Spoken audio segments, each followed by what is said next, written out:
안녕하십니까. 대한민국 최고의 강연 최강 1교시에서 강연을 맡은 국제정치학자 김준영입니다. 저는 한동대 국제지역학과 교수로 국제정치 관련 과목들을 강의하고 있습니다. 특히 미중관계, 한미관계, 북미관계 등 동북아 국제정치가 주요 전공 분야입니다. 오늘 제가 여러분께 드릴 얘기는 한미동맹에 관한 것입니다. 70년의 관계만큼이나 복잡하고 중요한 한미동맹의 명과 암, 빛과 그림자에 대해 파헤쳐 보고자 합니다. 그래서 오늘 강의한 주제는 한미동맹과 새로운 한미관계입니다.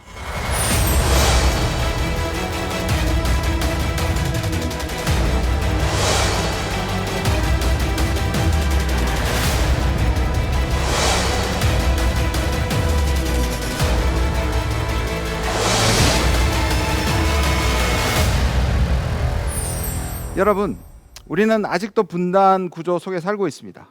우리가 가진 가장 가슴 아픈 형벌이라고도 할 수 있는데요. 그런데 이거 아십니까? 분단은 한 번이 아니라 우리 역사에 두 번 있었다는 사실을 혹시 한번 생각해 보셨습니까? 믿기 어렵겠지만요, 사실입니다. 한 번은 1945년, 그리고 한 번은 1953년에 있었습니다. 첫 번째 분단은 바로 2차 대전이 종전하면서 연합국의 리더들이 한반도의 미래를 얘기하면서 38도선에서 반으로 갈라 분단을 만들었습니다. 이건 참 우리에게는 상당히 억울한 일인데요. 왜냐하면 아시다시피 2차 대전은 유럽에서는 독일이 전범 국가였기 때문에 독일의 재부흥을 막기 위해서 연합국이 동서독을 분단시킨 것은 어쩌면 정당한 사유가 있었습니다. 그런데 태평양 전쟁을 일으킨 것은 일본인데 억울하게도 한반도가 남북한으로 38도선을 중심으로 분단이 되었습니다. 물론 미국과 소련은 이유가 있었습니다. 그것은 북쪽에 일본군이 여전히 남아있기 때문에 이 일본군들을 무장 해제함에 있어서 미국 혼자 못하니까 38선 위로는 소련이 일본군의 문장을 해제하고 남쪽은 미군이 해제하는 것으로 약속을 했던 겁니다. 그러나 이것은 겉으로 드러난 사실상 연합국의 생각이었고 그 결과가 지금까지 분단으로 이어졌습니다. 두 번째 분단은요, 바로 남북이 갈라지고 이것이 한국전쟁으로 이어지게 됩니다. 초기의 공방 이후에 38선을 중심으로 휴전조약을 시작하면서 치열하게 싸우게 됩니다. 영화들에서도 많이 나오지만 참 젊은 장병들이 마지막 순간에 한 치의 땅이라도 더 얻기 위해서 피를 흘렸습니다. 그 결과 만들어진 것이 바로 휴전선입니다.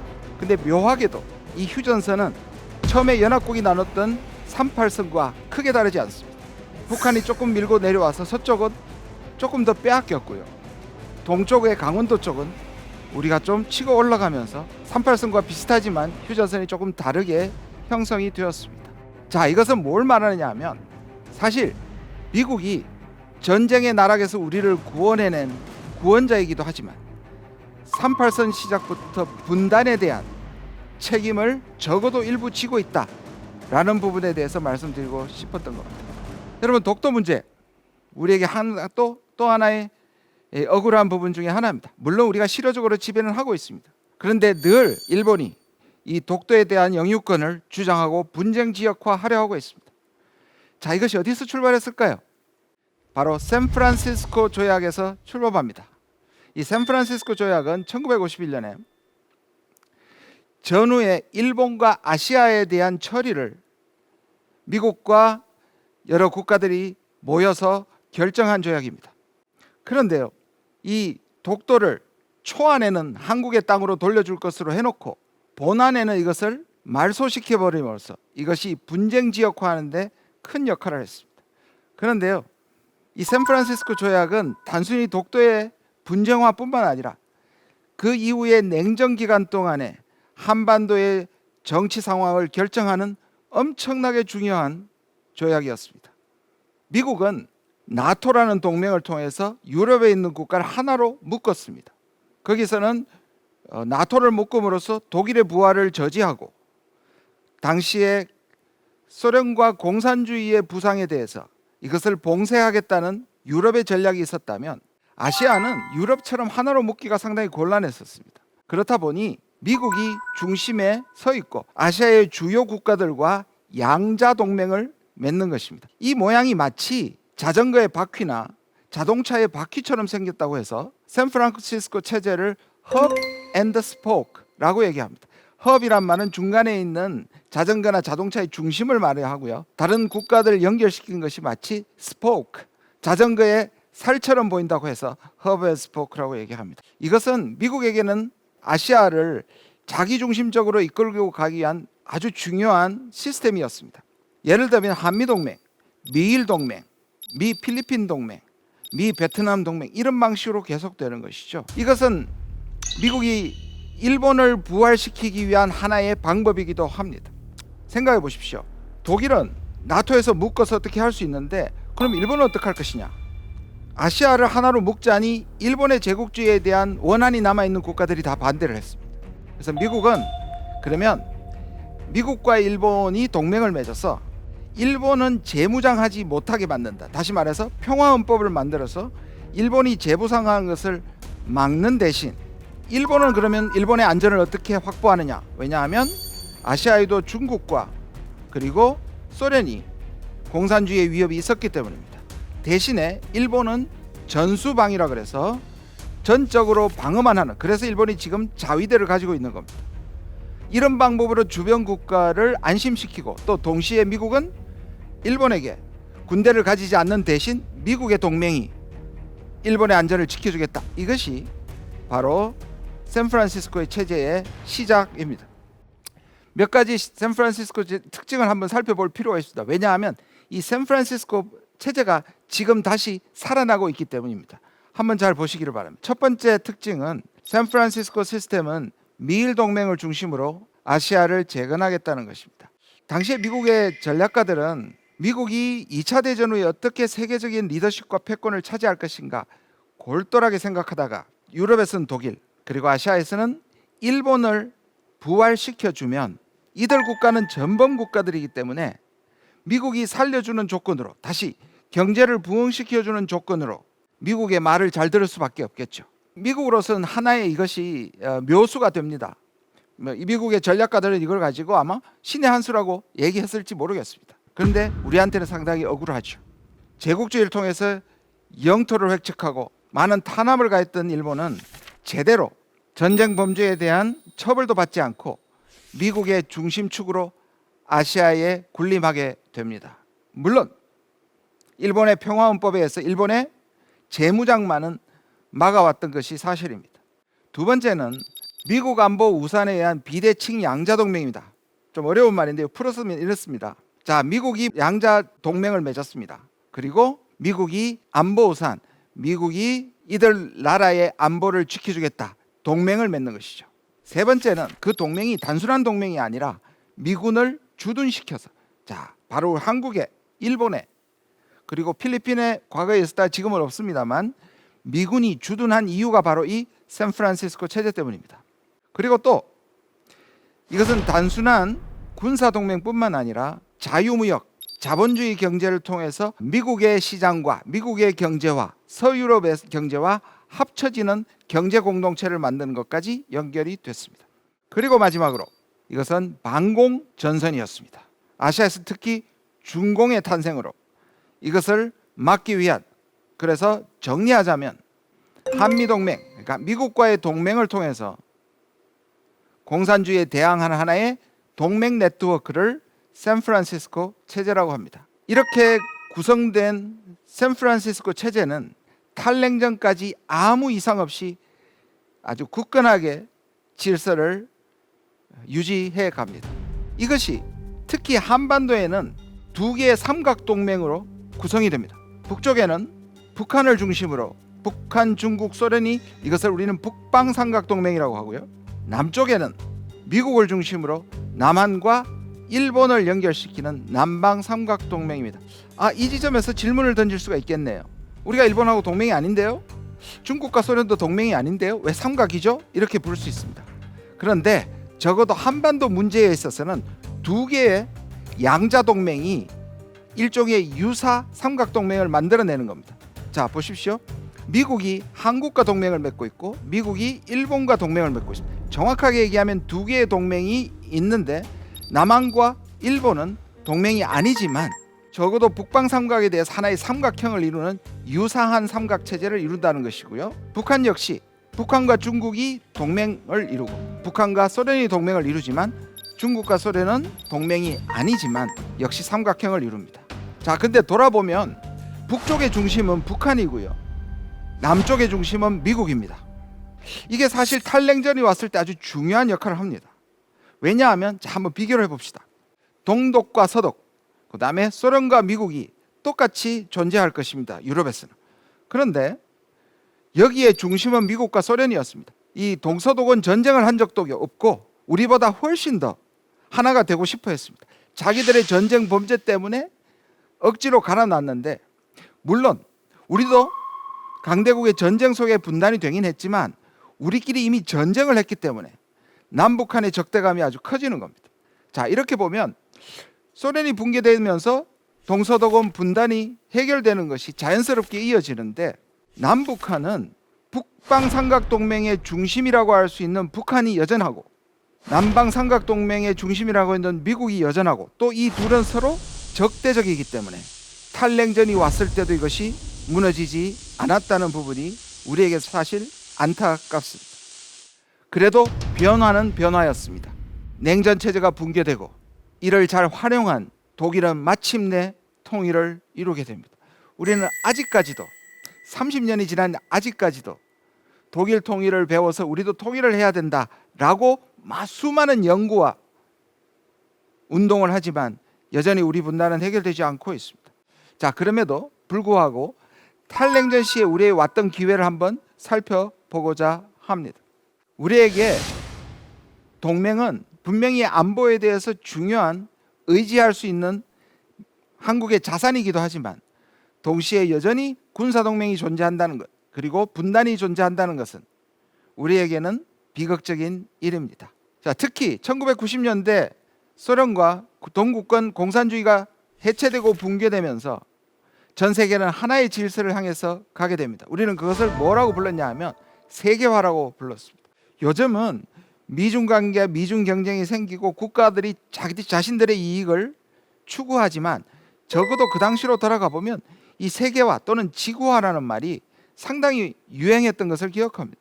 사실 우리나라는 두 가지 단어가, 어떤 단어가 더 강조되느냐에 따라서 우리가 가지고 있는 이 주변 환경에 대해서 어떻게 느끼느냐를 집중적으로 알 수 있는데요. 하나는 세계화고 하나는 지정학입니다. 지정학은 우리가 속해 있는 이 지리적 위치가 우리에게 상당히 불리하고, 아시다시피 우리가 사실 이것은 자랑할 만한 일은 아니지만 역사적으로 800회가 넘는 침략을 당했다고 얘기합니다. 항상 강력한 대륙 국가인 중국, 몽고, 그리고 강력한 해양 세력인 일본 사이에서 지정학적으로 상당히 불리했고, 이 지정학이란 말이 들리기 시작하면 그것은 우리한테는 결코 좋은 소리가 아닙니다. 반대로 세계화는 우리에게는 상당히 반가운 얘기입니다. 우리의 경제나 우리의 정치나 문화는 개방적인 체제이기 때문에 우리에겐 세계화 시대가 단순히 평화뿐만 아니라 우리에겐 아주 큰 기회의 시간이었습니다. 그런데 여기에서 그렇게 됐을 때 하나 문제가 생깁니다. 자, 우리 동맹은요, 전쟁의 산물입니다. 그리고 말씀드린 것처럼 동맹은 적이 존재할 때입니다. 그런데 90년대 가면 소련과 공산주의가 다 붕괴가 되고, 특히 북한이 붕괴 얘기 나올 정도로 쇠약해집니다. 북한은 특히 소련이 붕괴되고 중국이 서방과 이어지면서 외교적으로도 고립이 되고요. 그리고 90년대 중반에 홍수와 가뭄이 번갈아 오면서 대규모 기아 사태가 벌어지고 많은 사람들의 얘기를 한 200만 이상이 굶어 죽는 비극적인 상황을 맞게 됩니다. 자, 이렇게 되면서 북한이라는 존재가 위협에서 굉장히 약해져 버립니다. 역설적으로 한미동맹은 적이 강해야만 동맹이 강해지는 겁니다. 위협이 커져야만 동맹이 커지는 것인데, 미국이 생각하는 위협하고 한국이 생각하는 위협이 차이가 생기기 시작한 겁니다. 북쪽의 적이 약해져서 일어난 일입니다. 그리고 미국으로 봐서는 한반도의 북한뿐만 아니라 북한을 돕고 있는 북방삼각동맹의 중국과 소련인데, 소련은 붕괴되고 중국은 미국과 가까워지면서 한국에 있어서의 이 소위 말하는 군사동맹이나 주둔 미군이 크게 필요치 않은 상황이 된 겁니다. 자, 이렇게 되면서 묘하게도 성공의 함정이라고 그러죠. 자, 공산주의가 붕괴가 되고 평화가 왔는데 한미동맹은 오히려 성공의 함정에 빠지게 되는 겁니다. 이것이 한미관계에 약간의 문제점을 발생시킵니다.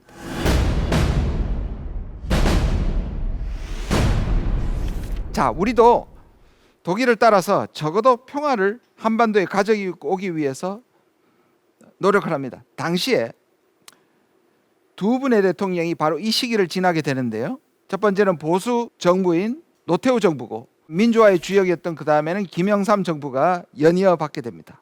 북방 정책을 노태우 정부가 발표를 하게 됩니다. 저는 한국의 외교 정책 중에 특히 보수 정부가 한 정책 중에 상당히 개혁적이고 그리고 좋은 대외 정책이라고 저는 아직도 믿고 있습니다. 제가 여러 논문이나 책에서 그것을 강조했습니다. 이 북방 정책은 뭐냐? 사실상 독일에서 받아온 것이죠. 독일은 동방 정책이라고 얘기합니다. 왜냐하면 우리는 남북이 갈려져 있는 것에 비해서 독일은 동서가 갈라져 있습니다. 그래서 서독이 빌리 브란트라는 수상이 있었을 때 이제는 서독이 어느 정도 체제에 대한 자신감도 생기고 안보가 확보됐다고 느낀 시점에서 외교를 동방을 향해서, 서독의 동방이라 하면 동독을 포함해서 이 동유럽과 소련을 얘기하는 겁니다. 그들과 교류를 하고, 동독은 서방과 교류를 하면서 일종의 교차 승인을 해서 평화를 만들자. 이게 독일의 동방 정책이었습니다. 이제 북한과의 체제 경쟁에서 어느 정도 자신감을 얻은 한국이 이제 북방을 향해서, 다시 말해서 우리는 중국과 소련과 그리고 동유럽 국가와 교류를 하고 북한을 끌어내서 일본과 미국과 서유럽과 연결시킨다. 이게 북방 정책인데요. 아주 아이디어는 좋았지만 이것이 뒤에 가서 약간 변질합니다. 왜 변질하느냐? 우리가 욕심이 조금 생기기 시작했습니다. 사실 우리는 그 당시에 중국과도 교류에 성공하고 소련과도 성공하고 폴란드, 체코 이 동유럽 국가의 외교 정상화가 연속적으로 일어나는데 북한은 우리에 비해서 교차 승인이 제대로 진행되지 않았습니다. 또 북한의 뒤에서 후원자라고 얘기할 수 있는 소련도 붕괴하고 그리고 동유럽 국가들이 차례대로 쓰러지고 있는데 이거는 북한을 꺼내서 교차 승인을 할 게 아니라 조금만 더 밀어붙이면 북한도 붕괴하겠구나 라고 생각했던 겁니다. 그래서 처음에는 서로 교차 승인을 해서 평화를 만들려고 하다가 이게 뒤에 가면서 북한을 고립시키고 북한을 붕괴시키는 전략으로 갔던 겁니다. 그래서 그 다음 대통령인 김영삼 대통령이 취임사에서는 이렇게 얘기했습니다. 동맹보다 민족이다. 이 말은 사실 엄청난 선언이거든요. 지금 한번 생각해 보십시오. 이거는 한미동맹보다 남북관계가 더 중요하다고 하는 엄청난 선언이에요. 그것도 보수정부에서 나온 얘기입니다. 이거 당시에 상당한 파장을 불러일으켰어요. 근데 1년이 안 돼서 김영삼 정부는 대북 강경책으로 돌아서게 됩니다. 국내적으로는 신공안 정국이 시작됩니다. 바로 이 이유가 아까 말씀드린 것처럼 북한을 조금만 더 밀어붙이면 북한이 붕괴될 거라고 본 것이죠. 근데 돌아보면 이게 저는 굉장히 안타까운 결정이라고 생각합니다. 왜냐하면 북한은 무너지지 않았고요. 오히려 고립된 북한은 더더욱이 살기 위해서 핵무기를 개발했고 가정 고난 속에서도 살아남았던 거죠. 오히려 서로가 교차 승인을 하면서 상대방에 대한 적개심을 내리고 평화적인 것을 그때 시작했더라면 지금 30년 후인 지금에는 오히려 통일이 훨씬 더 가까워졌지 않았을까 하는 아쉬움이 존재합니다. 사실 그리고 그 당시에 있었던 북한 붕괴론이 지금까지 지속되지만 북한은 붕괴하지 않았습니다. 자, 그 다음 대통령인 김대중 대통령은 생각을 좀 달리했고 접근법을 달리했습니다. 우리 햇볕 정책이라고 얘기하죠. 이솝우화에 나오는 나그네에서 옷을 벗기는 원래 생각하면 바람으로 저 옷깃을 확 날려버리면 훨씬 더 나그네 옷을 벗기기가 쉽다고 생각했죠. 그래서 바람과 해가 내기를 했는데 결국은 햇볕이 강하게 비치면서 오히려 나그네 옷을 벗겼다. 그래서 고립하는 북한을 꺼내는 방법은 바람이 아니라 압박이나 강경책이 아니라 오히려 따뜻한 햇볕을 비추는 것이 북한을 곧 평화의 길로 오게 만드는 것이라는 바로 그것이 햇볕 정책입니다. 이것은 김대중 대통령이 되기 이전부터 미국의 조야에 가서 연설할 때 자주 인용했었던 겁니다. 그 중에서 헤리티지 파운데이션이라는 미국의 가장 보수적인 싱크탱크에 가셔서 이런 말을 했었습니다. 미국은 인내해야 하고 북한과 같은 고립된 국가를 다룰 때 유일하게 효과적인 햇볕 정책을 견제해야 된다. 그리고 실제로 그가 대통령이 된 이후에는 이것을 정책으로, 대북 정책으로 밀고 나갔던 겁니다. 자, 그래서 독일보다는 좀 늦었지만 1998년, 독일보다 한 7, 8년 늦었죠.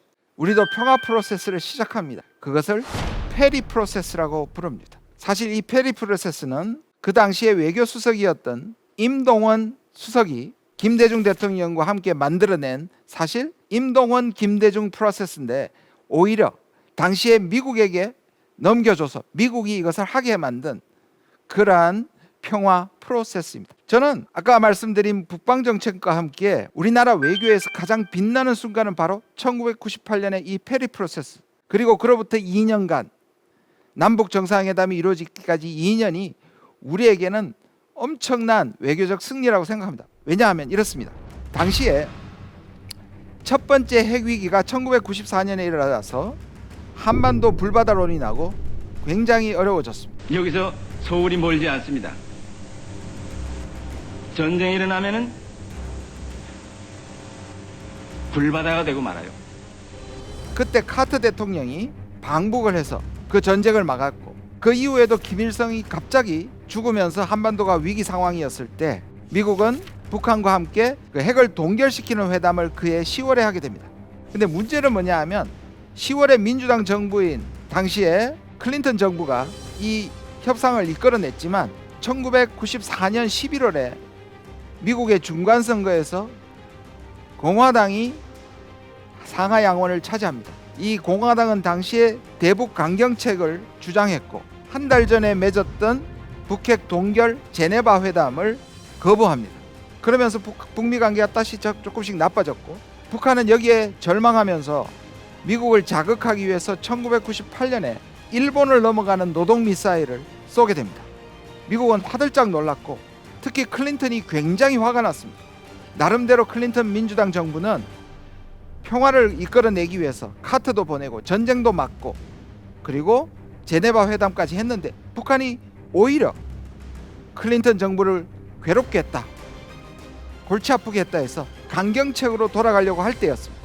그때 김대중 대통령이 바로 임동원 프로세스, 페리 프로세스를 통해서 설득시킵니다. 거기서 클린턴은 마침내 김대중 대통령의 말을 듣고 이렇게 선언합니다. 한반도 문제는 한국이 운전자다. 요즘도 가끔 나오는 바로 운전자론이 여기서 시작했습니다. 김대중 대통령은 확신이 있었습니다. 한반도의 평화가 바로 우리에게 더 큰 이익이 되는 것이다. 그래서 오히려 동맹국인 미국을 설득하는 겁니다. 이 방법은 쉬운 것이 아닙니다. 제가 계속 지금까지 말씀드린 것처럼 동맹은 적이 있는 것이죠. 그리고 한미동맹은 북한이란 적이 있는 건데 남북관계를 강화시키는 것은 바로 적과 가까워지는 거기 때문에 동맹은 약화되는 것을 의미합니다. 그럼에도 불구하고 김대중 대통령은 한미동맹을 유지하면서 또는 적어도 미국을 설득하면서 이렇게 남북관계를 진전시키는 아주 중요한 일을 해낸 것입니다. 자, 그런데 한 가지 중요한 사건이 일어납니다. 이것도 참 우리 민족으로 생각하면 안타까운 일인데요. 바로 미국에서 9.11 테러 사건이에요. 2001년 9월 11일. 자, 2000년에 김정일 위원장과 김대중 대통령이 만난 첫 번째 정상회담을 하자마자 그 다음에 미국이 안방에서 테러 공격을 받게 됩니다. 자, 미국은 이것을 당연히 엄청난 충격이겠죠. 그러면서 다시 소위 말하는 악의 축들을 지정하고 적대적으로 나가기 시작합니다. 그 악의 축의 세 국가 중에 한 국가가 바로 북한이었습니다. 이란, 이라크, 북한이었습니다. 그리고 미국은 아프간과 전쟁을 시작하고 연이어서 대량 살상 무기를 가지고 있다는 이유만으로 이라크와 전쟁을 합니다. 사실 대량 살상 무기도 없었죠. 근데 이게 북한이 보기에는 엄청나게 위협이 되는 겁니다. 왜냐? 자기들도 지금 미국과 핵을 동결했지만 이 핵을 갖고 있는 이유로 미국이 자신들도 칠 수 있겠구나, 전쟁이 일어날 수 있겠구나, 북한은 생각한 겁니다. 자, 이렇게 되면서 다시 한국이 곤란해졌습니다. 미국에서 이렇게 보는 거죠. 아니, 한국이 힘들 때 미국이 도와줘서 안보를 확보하고 미국이 도움을 줬는데 지금 미국이 어려운 지경인데 어떻게 한국은 미국을 돕지 않느냐? 우리가 돕죠. 우리가 사실상 아프간 전쟁도 지지를 했고요. 그리고 이라크에 파병도 했습니다. 근데 문제는 뭐냐? 미국이 북한도 자기들이 생각한 악의 축에 집어넣어버렸기 때문에 우리가 상당히 곤란해진 거죠. 사실 그래서 노무현 대통령의 시기는 한미 관계에서 너무나 미묘하고 어려웠던 시기입니다.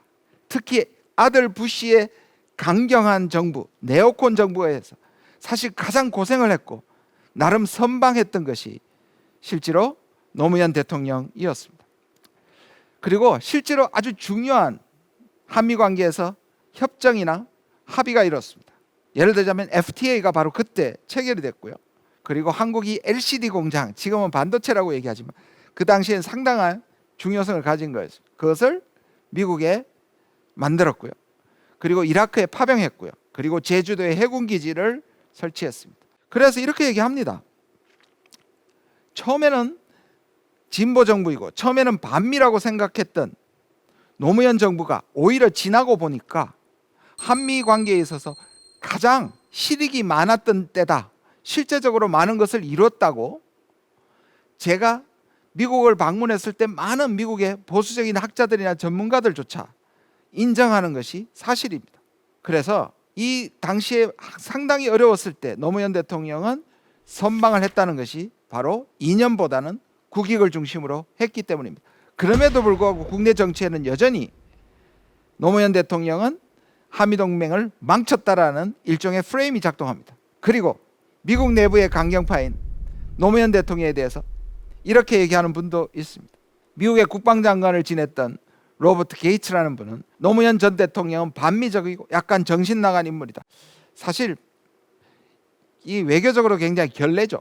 제가 이것을 인용하는 이유는 동맹을 지나치게 강조하는 그리고 이념을 강조하는 분들에게는 이게 한미동맹이 이념의 문제인데 우리는 진보와 보수의 이념을 차치하고 국익을 중심으로 움직이는 것이 필요하다. 그래서 말씀드리는 겁니다. 이 다음에 9년은 이명박 정부와 박근혜 정부의 보수 정부 9년입니다. 아시다시피 박근혜 정부는 국정농단으로 4년밖에 안 갔기 때문에 9년이라고 볼 수 있습니다. 10년간 진보 정부 김대중 노무현 정부가 있었고 그때는 한미관계 남북관계를 중요시했고 나중에 어려웠지만 그 실용성을 지키려는 기간이었다면 이명박 정부와 박근혜 정부는 완전히 한미동맹으로 모든 것을 절대적으로 중요시하는 9년을 보내게 됩니다. 미국으로서는 너무 반갑죠. 특히 네오콘 강경파 전부들은 한국이 이제 협조적이 됐다고 봅니다. 그러나 문제는 우리입니다. 동맹이 중요하지만 이 9년 동안은 남북관계가 최악을 흘렀고요. 그리고 한반도에 다시 긴장이 조성되기 시작합니다. 이명박 정부 당시에 한미동맹에 있어서 상당히 중요한 용어가 등장합니다. 그게 바로 전략동맹입니다. 한미 전략동맹인데요. 풀네임으로 얘기하면 포괄적 글로벌 전략동맹이라는 겁니다. 윤석열 정부에 와서도 최근에 있었던 한미 정상회담에서 같은 용어를 사용했는데 이 기원이 바로 이명박 정부 때입니다. 자, 이 말은 이 말 자체는 굉장히 우리한테 자부심을 줄 수 있는 말입니다. 왜냐? 과거에는 한미동맹이 북한 정도 막는 것에 한정됐었는데 이제는 미국과 한국이 글로벌하게 움직인다는 뜻입니다. 그러니까 미국과 함께 세계 전략을 함께 한다는 뜻이고요. 동시에 포괄적이란 말은 군사동맹뿐만 아니라 경제동맹 그리고 문화 여러 가지 모든 분야에서 포괄적인 동맹으로 간다. 뭔가 우리의 위치가 격상됐다는 느낌을 받게 됩니다. 근데 여기에 함정이 있습니다. 당시에 미국이 당했던 9.11이라든지 중동 문제라든지 이게 우리가 미국한테 지지할 수 있고 응원은 할 수 있지만 이게 우리 문제는 아닌 거죠. 그래서 사실 노무현 대통령이 미국의 압박 속에서 이라크 파병을 할 때 전투병을 파병하지 않고 가능한 공병과 의료병을 지정한 것은 매우 잘했던 부분입니다. 그런데 이명박 정부가 등장하니까 부시 정부의 압박은 더욱 노골화됐습니다. 이 말은 좋게 얘기하면 우리가 격상되는 거지만 실제로는 미국의 전략에 우리가 동원되는 것을 의미합니다. 한미 관계가 평등하거나 서로 상호 존중의 입장이 아닌 상태에서 글로벌 전략동맹 포괄동맹은 우리에게는 상당히 압박이 되었고 그것은 우리에게 상당한 도전이 되었다는 것을 말씀드릴 수 있습니다. 자, 박근혜 정부로 넘어가서 박근혜 정부의 초기에는 한미동맹도 중요하지만 신뢰 프로세스를 통해서 이명박 정부 때보다는 대북 강경책보다는 뭔가 대화를 하려고 노력했고요. 그리고 중국하고도 관계를 개선하려고 했었습니다만 후반부로 갈수록 이명박 정부처럼 대북 강경책과 그리고 또 심지어 북한 붕괴론과 그리고 한미동맹을 전적으로 강조하게 됩니다. 그리고 아시다시피 마지막에 사드 배치 문제로 미국과 중국 사이에서 우리의 위치를 상당히 어렵게 만드는 그러한 일들이 있었습니다. 자, 그리고 문재인 정부가 출범했고 지난 5년을 보냈습니다. 우리는 문재인 정부의 북한과의 관계를 개선하고 그리고 한미동맹과의 관계를 유지하려는 한반도 평화 프로세스를 기억합니다. 출발점에 있어서 2017년 트럼프 대통령과 김정은 위원장 사이에서 말폭탄과 전쟁 위협까지 갔었지만 2018년에 극적으로 전환돼서 한미 정상회담과 북미 정상회담과 남북 정상회담이 연속으로 열리면서 한반도의 평화가 이루어지는가 아닌가 하는 벅찬 시기를 보냈습니다. 그러다가 판문점 회담과 싱가포르의 북미 회담 그리고 평양 공동선언까지 일사천리로 가다가 2019년 2월 말에 하노이에서 다시 좌절되게 됩니다.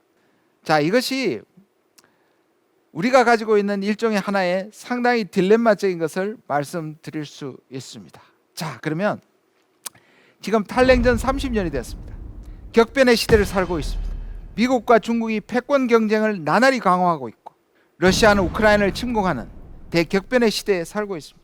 우리에게는 끊임없는 선택을 요구받고 있습니다. 그것은 바로 한반도가 분단되고 이 분단된 사회에서 우리가 무엇을 선택할 것이냐, 무엇이 우리에게 국익이냐 하는 것들을 돌아볼 때가 온 것입니다. 과연 한미동맹은 어떻게 변화되어야 되는가 하는 문제에 우리가 다시 직면하게 되었습니다.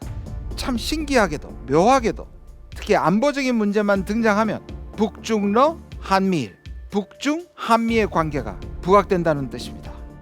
이것은 우리에게 참으로 안타까운 것인데요. 왜냐하면 독일처럼 탈냉전을 활용하지 못하고 여전히 분단 구조를 갖고 있고 남북 관계가 썩 좋지 않고 북미 관계가 좋지 않은 상황에서 경제적으로 아무리 중국과 가깝다고 하더라도 안보 문제에서 북중러 한미일이라는 과거의 북방 삼각동맹과 남방 삼각동맹의 진영 대결이라는 것이 부활하고 있는 듯한 이것은 우리에게 상당한 도전거리라고 할 수 있습니다. 윤석열 정부가 출범을 했습니다. 후보 시절에 이런 말을 했었고요. 그리고 이것이 이 정부의 새로운 정책 기조이기도 합니다. 뭐냐 하면 무너진 한미동맹을 재건하겠다. 첫 번째. 두 번째, 힘을 통한 평화를 구축하겠다. 이 두 가지는 윤석열 정부의 동맹 정책이자 그다음에 한반도 정책이기 때문에 하나하나 살펴봐야 합니다. 첫 번째, 한미동맹이 무너졌다. 사실 이 말은 굉장히 심각한 선언이에요. 물론 국내 정치적 이유로 진보 정부에 대한 비판을 하기 위해서 한미동맹이 무너졌다고 얘기하는데 사실은 무너진 적은 없죠. 어떻게 보면 문재인 정부도 한미동맹이라는 커다란 그 체제를 벗어나지 못했기 때문에 오히려 남북 관계가 진전되지 않는 측면이 존재하는 거죠. 참 신기하게도 작년 5월 21일에 바이든과 문재인 대통령의 정상회담이 있었고 원래 똑같은 날 5월 21일에 바이든과 윤석열 대통령의 정상회담이 있었습니다. 신기하게도 거의 내용이 같고요. 미국에서는 작년에 한미 정상회담의 공동선언문을 하나의 바이블이다. 한미동맹이 가장 좋다는 것을 그대로 보여주는 공동선언문이라고 얘기했습니다. 그래서 이것은 사실 좀 비화이긴 한데요. 이번에 윤석열 대통령이 당선되면서 정책협의단이 미국을 건너갔었습니다. 거기에서 미국에서 우리한테 내부적으로 부탁한 것이 하나 있었습니다. 한미동맹이 무너졌다는 얘기나 복구한다는 말은 좀 안 했으면 좋겠다. 왜냐하면 그것은 미국에 대해 한국 정책에 대한 비판도 되기 때문에 그리고 실제로 미국은 문재인 정부와의 관계를 굉장히 중요시하고 좋다고 평가를 하고 있는데 자꾸 무너졌다는 얘기는 안 했으면 좋겠다고 얘기를 했고, 실제로 그 얘기 때문인지 이후로 윤석열 정부가 무너진 한미동맹을 재건하겠다는 말은 그 이후로 없어졌고요. 오히려 한미동맹을 강화한다는 말로 좀 약화시킨 점을 발견할 수 있습니다. 두 번째는요, 힘을 통한 평화를 구축하겠다는 겁니다. 자, 이 말은 우리가 한반도에 있어서 힘을 통한 평화가 평화를 통한 힘보다 훨씬 더 중요하다고 생각하기 때문입니다. 이 말은 뭐냐면 군사력을 키우고 북한한테 할 말을 하고 강경 자세를 하고 북한이 항복할 때까지 오히려 강화하겠다, 힘을 통한 평화를 추구하겠다는 것인데, 이것은 이전의 진보 정부가 평화를 통해서 안보를 확보하는 이 문제에 대한 가장 반대되는 견해를 밝힌 것이라고 할 수 있습니다. 자, 지금까지 한미동맹을 보면서 동맹을 절대시하는 보수 정부와 남북 관계를 굉장히 중요시하는 진보 정부가 엇갈리면서 계속 왔다 갔다 했죠. 근데 구조적으로 보면 약간의 구조적인 딜레마가 존재합니다. 우리가 보통 두 가지를 놓고 했을 때 딜레마라고 하죠. 이것들 하자니 저게 문제고 저걸 선택하자니 이것이 또 문제가 되는 것을 우리는 딜레마 상황이라고 부르죠. 그런데 세 가지가 엉켜서 트릴레마라는 구조를 발생시킨다는 것이 전문가들의 용어이기도 합니다. 이 트릴레마는 뭐냐면 세 가지 전체는 동시에 만족시키지 못한다는 겁니다. 세 가지 중에 두 가지, 최대한 두 가지 정도는 챙기고 한 가지는 희생할 수밖에 없다는 것이 한미 관계와 남북 관계 그리고 비핵화라는 세 가지 사이에서 작동을 한다. 자, 이렇게 보는데요. 자, 한미 동맹과 비핵화 그리고 남북 관계와 비핵화인데요. 비핵화는 우리가 포기할 수 없는 가장 중요한 현안 중의 현안입니다. 그래서 진보 정부가 들어서도 비핵화를 포기한다고 얘기할 수 없고요. 보수 정부는 물론입니다. 그렇다면 진보 정부는 이렇습니다. 남북 관계를 좋게 만들어서 평화적 분위기 속에서 비핵화를 유도한다는 것이 진보 정부의 우선되는 방법입니다. 그래서 우리는 이것을 평화를 통해서 비핵화시킨다고 얘기합니다. 반대로 보수 정부는 비핵화를 시킬 때 한미동맹을 강화시켜서 비핵화를 이끈다. 다시 말해서 비핵화를 통한 또는 힘을 통한 평화를 얘기를 합니다. 그러면 이 세 가지는 왜 다 동시에 안 될까? 자, 보수 정부가 얘기할 때는 한미동맹과 비핵화는 챙길지 모르지만 그렇게 되면 남북관계가 나빠지죠. 왜? 한미동맹을 강화시켜서 북한을 압박시키는 거니까요. 자, 반대로 진보 정부가 남북관계를 개선시키고 통해서 비핵화를 할 수 있는데 그렇게 되면 한미동맹은 나빠지는 거 아니냐. 특히 미국의 강경파들이 주장하는 방식을 우리가 받아들일 수 없기 때문입니다. 자, 그런데 여기서 질문을 던질 수가 있죠. 당연히 힘은 중요합니다. 억지력은 중요합니다. 군사력은 중요합니다. 그러나 60년대 70년대 냉전이 한창일 때 우리는 모든 걸 희생해서 안보를 지키는 것에 올인을 했습니다. 근데 지금은요, 이미 북한과 우리는 체제 경쟁에서 우리가 완벽히 승리를 했고요. 우리가 GDP만 해도요, 북한보다 약 50배 정도 잘 사는 나라가 됐습니다. 우리가 가진 게 훨씬 많아졌죠. 그렇다면 우리가 지금 가지고 있는 것들을 모두 올인해서 과연 군사력을 막강하게 만드는 것이 한반도의 평화를 가져오는 유일한 수단인가 하는 것을 다시 생각해 봐야 된다는 것입니다.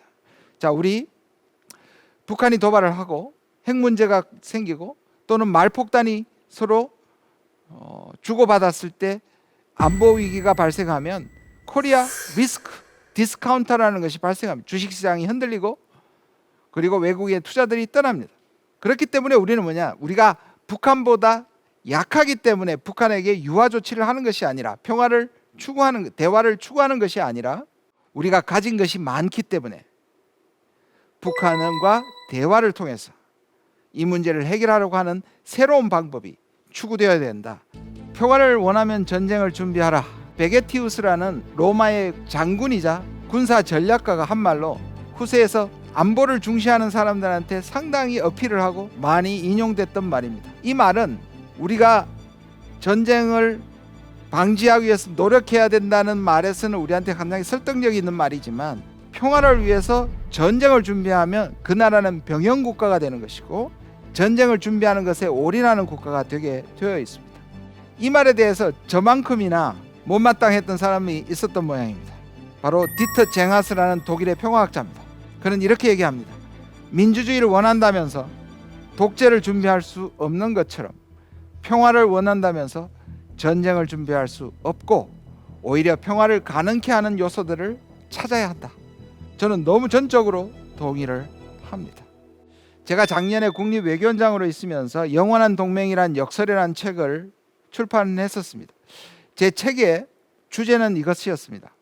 미국 우리에게 엄청난 자산이고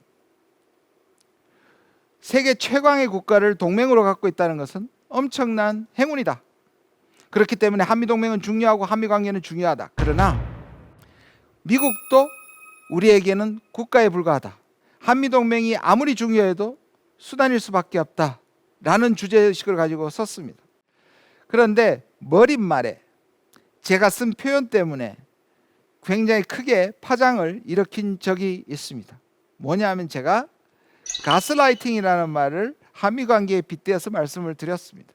원래 이 가스라이팅이라는 말은 보수적인 학자들이 남북관계를 보고 김정은과 문재인 관계를 보고 가스라이팅이다 이렇게 비판을 했었습니다. 쉽게 말하자면 김정은이 문재인 전 대통령을 계속 조종한다는 의미에서 가스라이팅이라고 얘기한 것이었습니다. 근데 제가 원래 가스라이팅은 그런 뜻이 아니다. 가스라이팅은 아주 압도적인 강자가 둘은 친분을 가지고 있어요. 예를 들자면 부모와 자식 간에 그리고 연인 간에 또는 아내와 남편 간에 벌어질 수 있는 것이 주로 가스라이팅이라고 부릅니다. 그래서 합리적인 선택을 못하게 만드는 것을 얘기하는데요. 저는 가스라이팅을 쓰자면 한미관계에 쓸 수 있다. 물론 지금 한미관계가 그렇다는 뜻이 아니라 가끔 마치 미국이 자기 나라인 것처럼 얘기하는 사람들의 분명히 가스라이팅이라고 할 수 있다. 제가 예를 몇 가지를 들었습니다. 그 중에 하나가 한미 FTA에서 우리나라 협상단이 협상을 끝내고 나와서 무슨 말을 했냐면 미국의 이익을 위해서 죽도록 싸웠다라는 것이 위키리크스에 드러나 있는 적이 있습니다.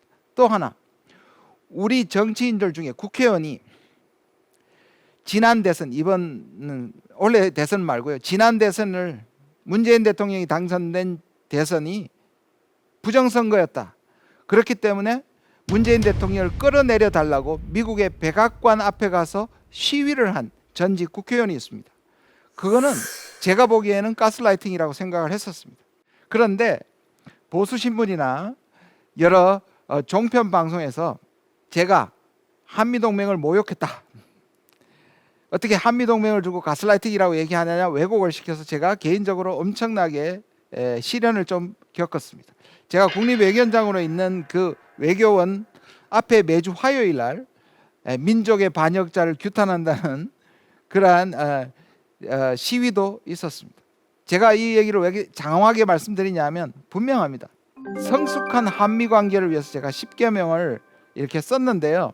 우리가 전자권을 가져오면 아주 혁명적인 변화가 올 것이라든지, 그리고 한미관계는 깊어져야 되지만 한미동맹이 강화된다는 것이 항상 우리에게 좋은 것은 아니다. 저는 이 부분 한 번 더 강조하고 싶은데요. 한미관계는 깊어져야 합니다. 근데 한미동맹이 깊어진다는, 제가 지금까지 말씀드린 것처럼 동맹이 깊어진다는 말은 우리한테는 위기 상황이라는 말을 해주는 겁니다. 동맹은 적이 있고 위협이 크고 할 때 커지는 겁니다. 한미관계가 다양한 부분에서 강화돼야 되지만 군사동맹은 적절하게 조정해야 된다는 것이 제 견해입니다. 그래서 오늘의 주제로 넘어가서 결론을 맺고자 합니다. 한미동맹과 새로운 한미관계가 필요한 시기입니다. 세계 유례사에서 전쟁을 막기 위해서 동맹을 맺는 경우는 있지만 전쟁 이후에 같이 싸웠다는 이유로 동맹관계가 돼서는 거의 유일하지 않나 싶습니다. 그리고 이렇게 70년간 강력하게 이어진 것도 우리에겐 역사적으로도 상당히 의미가 있습니다. 자, 한미동맹은 우리에게 자산이고 우리가 우리 스스로 군비를 강화하는 대신에 미국을 활용해서 우리의 안보를 확보한다는 아주 확실한 가치관이 있다면 이 한미동맹은 우리에게 계속 자산으로 남을 것입니다. 그러나 모든 것을 포기하고 군사동맹에 매달리기에는 우리는 더 이상 과거의 우리가 아니고 전 세계 10위의 경제대국과 전 세계 6위의 군사대국입니다. 그렇기 때문에 미국도 여러 외교적인 대상 국가의 하나로 봐야 하고 미국과도 치열하게 협상을 할 수 있고 외교를 할 수 있는 그러한 나라로 성장했다는 말씀을 드리고 싶습니다. 한쪽이 한쪽을 일방적으로 의존하는 것보다 두 나라가 평등하고 서로 호혜적인 관계를 가질 때 이 관계는 훨씬 오래 갈 것이고 그리고 더 긍정적인 관계로서 세계 중요한 일들에게 공헌할 수 있는 그러한 관계로 가리라고 생각합니다. 내년이 되면 70년이 됩니다. 한미동맹 결성에 70년이 됩니다. 이 한미동맹이 군사적으로 위협과 적을 물리치는 관계뿐만 아니라 한반도의 평화를 가져오고 남북관계를 그리고 개선시키고 그리고 나아가서 통일까지 이루는 하나의 초석이 되기를 바라면서 강의를 마치도록 하겠습니다. 대한민국의 미래에 한미동맹도 수단일 뿐 목적은 아니다. 어떻게 보면 굉장히 단순하고 상식적인 얘기입니다. 근데 우리 가운데선 이 말이 좀 불편할 분도 계시리라고 생각합니다. 한미동맹과 국익이 어떻게 다를 수가 있냐? 오히려 한미동맹 자체가 국익이 아니냐고 생각하실 분들도 계실 거라고 생각합니다. 그러나 국제정치는 그렇게 감성적으로 이루어지지 않습니다. 미국도 한국을 국익을 위한 수단으로 보듯이 한미동맹이 아무리 중요해도 대한민국의 국익보다 앞설 수 없습니다. 이른바 한미동맹의 좀 세속화, 한미동맹의 신화를 좀 깰 필요가 있다. 지금까지 대한민국 최고의 강연 최강 1교시 김준영이었습니다. 고맙습니다.